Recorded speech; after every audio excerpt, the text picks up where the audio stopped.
Thank you for listening to the Focus Integration Deep Dive. Today's topic is Automate the Dangerous, Elevate the Human. For more information about these topics, please reach out to us on our website at focusintegration.com. For years, if you heard the word automation in manufacturing, your brain immediately went to one place. Productivity. Exactly. Productivity. How many units per hour? How fast can we cut labor costs? It was all about efficiency. But the deep dive we're taking today, looking at all this new industry research, it shows a really profound shift is happening. The most forward-thinking companies, they aren't leading with productivity anymore. They're leading with people, with human protection. Yes. We're diving into this whole concept of safety-driven automation. The argument is that using robotics and digital systems is now the single most effective way to protect your workers.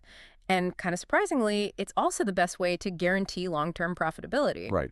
So our mission is to really understand why putting safety first is the new playbook and what specific steps companies are taking to, build that stability through automation. And it's such a crucial subject because while we all get excited about AI and these advanced robots, the data shows there's this quiet crisis that's been going on. A quiet crisis. Yeah. Despite all the advances in PPE and equipment design over the last 20 years, we still have thousands of workers in North America being sidelined by preventable injuries. The old ways just aren't working. The old way being what? Posters and training videos? Posters, training videos, compliance checklists, it's all. It's just not sustainable, not financially and not operationally, especially now with these chronic labor shortages. You just can't afford a lost time incident. So the core revelation from all this material is that automation's role has fundamentally evolved. It's not just about filling a labor gap. It protects the people you already have by getting rid of the root causes of things like fatigue and injury. And the productivity just follows from that. It follows naturally. You build your operation on a foundation of well-being, and excellence is the result. That's a great place to start. So let's dig into the injury crisis itself. It is pretty jarring that the biggest problems are still so basic. What are the main culprits the research points to? Well, the white papers group them into what they call the big three injury sources. The big three. Okay. And these are responsible for, the vast majority of lost time incidents, long-term medical claims, all of it. And they're not complex failures. They are repeatable human risk factors. Okay, so what's number one? First, you have contact with equipment or objects. This is everything from a small cut to, something much worse like entanglement or being struck by a moving part. Right. Second, and this one is huge, is overexertion and repetitive strain. The chronic stuff. Exactly. Yep. The back, shoulder, and knee issues from all that manual lifting and twisting day in and day out. And third is slips, trips, and falls, which often happen when people are rushing, they're tired, or they're trying to move heavy materials. It just shows how hard it is to engineer out basic human fatigue when you're asking the body to do these demanding, repetitive things for an 8 or 12-hour shift. And the consequences go way beyond just the person who gets hurt. Absolutely. The cost must ripple through the whole organization. It does. And if you only look at the medical payout, you're missing the real story. The research tracks the cost of a single recordable injury at somewhere between, $40,000 and $120,000. $120,000 for one injury. And that's not just the medical bill. That number includes the cost of the OSHA investigation, all the administrative time for paperwork, finding temporary staff to cover the gap, and then there's the drop in morale and efficiency for the whole team. So it's like a compounding interest problem. The injury costs money, which hurts morale, which then makes it harder to hire people. That's the perfect way to put it. And the data shows just how tight that connection is.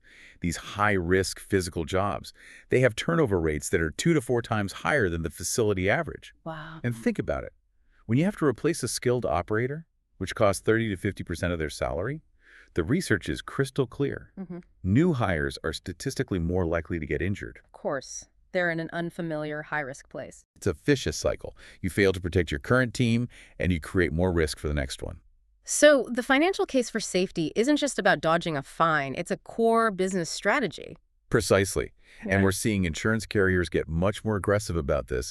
They're adjusting rates. They're rewarding companies that proactively use automation and digital tools to prevent incidents. Safety is not a compliance checkbox anymore. It's a financial strategy that directly impacts your insurance premiums and your ability to hire people. Okay, so that's a pretty stark picture of the risk of just doing nothing. Let's pivot to the solution. How does automation act as like a surgical tool to get rid of these hazards? Well, the basic principle here from a safety engineering standpoint is actually beautifully simple. Okay. The safest task is the one a human no longer has to perform. That reframes the whole thing, doesn't it? It's not about making a dangerous task a little bit safer for the person. No, it's about removing the person's exposure completely. Automation does the work the human body was just never built to do for 40 hours a week. It allows you to surgically remove the hazards that cause those big three injuries. We're talking about getting rid of high-force lifting, repetitive bending, twisting, handling hot or sharp materials, all of it. So what are the immediate targets then? If a company wants to start with this safety-first model, what tasks do they automate right away? Almost the entire list is about material handling. That's the engine of these injuries. Makes sense. So you start with things like palletizing and depalletizing. Huge driver of back and shoulder strain. Then you've got high-speed case handling, heavy tool handling, and any kind of manual pallet stacking or moving, even things like repetitive sharp-edge trimming. But hold on a second. Does the research address the other side of this? I mean, are you just trading a back injury for what, a carpal tunnel from monitoring a screen? Does it create new risks? That's a really good question, and it's a fair one. The research does get into this. It argues that you're reallocating risk, not creating new risk. Like allocating. Okay. When you automate, you move workers from physical labor into roles that are about supervision, maintenance, process optimization. They're more intellectually demanding, sure, but the risk profile is completely different. And those new risks, like eye strain or learning software, they're generally a lot easier to manage with good design than trying to prevent someone from dropping a 40-pound box in hour 7 of their shift. So the core idea is just risk elimination. Get the human out of the direct line of fire. And the data proves it works. The case studies are pretty dramatic. One paper showed that facilities that brought in robotic palletizing saw back and shoulder injuries drop by up to 70%. Yeah, 70%. And when you use things like automated guided vehicles, AGVs, for moving material, you completely eliminate forklift accidents, which are often the most catastrophic events in a facility. Yeah. The data is clear. Remove the hazard, you remove the injury. Okay. That covers the physical robots, the iron collar. But when you add all this complex equipment, you have to ramp up communication and visibility, right? You can't have people and smart machines working blind. And that brings us to the information gap. The research says traditional safety methods are failing not because people ignore them, but because they're just too slow for a modern factory floor. Exactly. And that's the huge gap. The old system of paper logs, clipboards, static whiteboards, it's the silent killer of safety. How so? It's just too slow. A near miss happens, but the worker doesn't have time to walk across the floor, find a form, fill it out, so it goes unreported. Management is always reacting to yesterday's problems, not what's happening right now. And critical information just gets lost during a shift change. So the answer is a digital visual layer. It sounds like this is the communication system between the automation and the people. You mentioned LOTO procedures earlier, lockout, tagout. For anyone listening, that's making sure a machine is de-energized before service. How do these digital displays help with something that complex? Well, they don't just help, they digitize it and enforce it, which is a huge step up. So it's not just making it simpler, it's making it unavoidable. It's digitized and enforced. The digital visual layer ties those LOMO steps right into the workflow. You can't even proceed until the board confirms the required steps have been logged, often with, like, a photo verification. It takes that critical safety check off a clipboard and puts it right into the operating system. So on the floor, what does this look like for the team? It's usually large format displays, digital production boards placed in key areas, and their job is to be proactive, not reactive. Okay. So they give you instant visibility. Is a line running too fast? Is a machine overheating? Are there any e-stops active? The system sends out real-time hazard alerts and immediately escalates the problem. The board doesn't just turn red, it pings the supervisor's tablet and assigns the corrective action right then and there. And what about shift changes? That's always a high-risk time.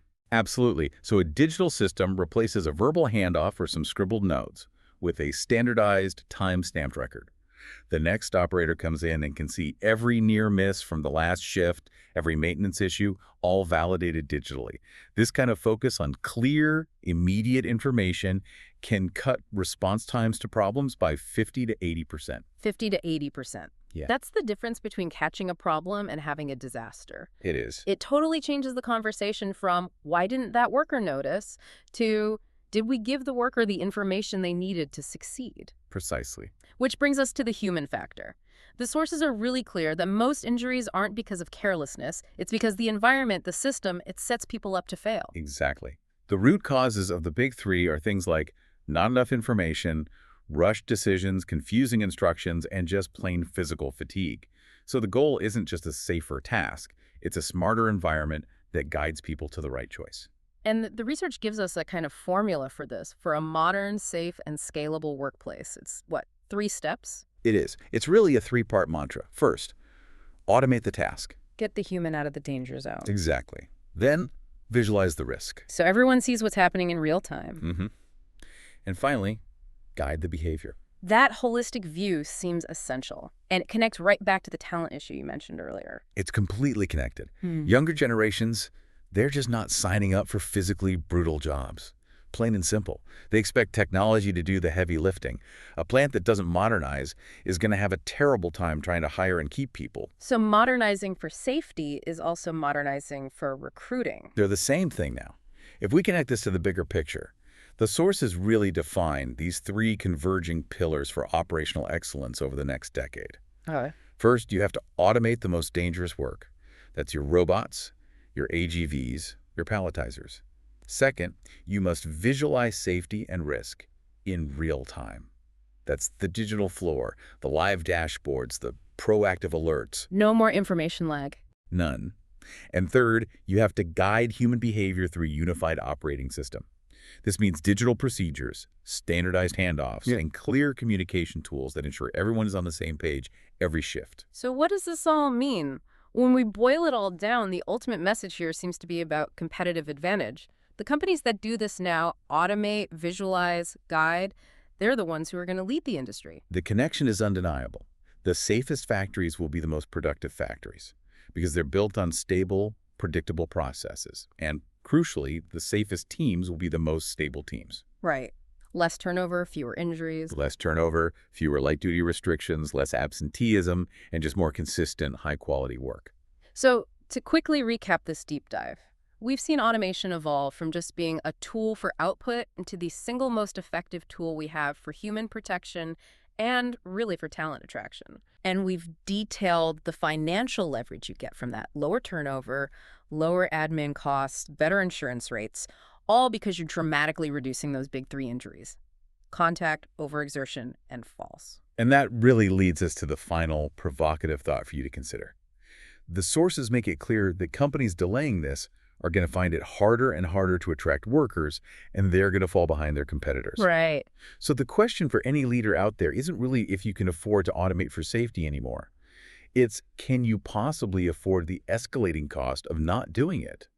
Because that cost, the cost of inaction, is growing way faster than the cost of the investment. So think of safety not as an expense, but as the ultimate financial strategy. Thank you for listening to this Focus Integration Deep Dive. For more information about these topics, please reach out to us on our website at focusintegration.com.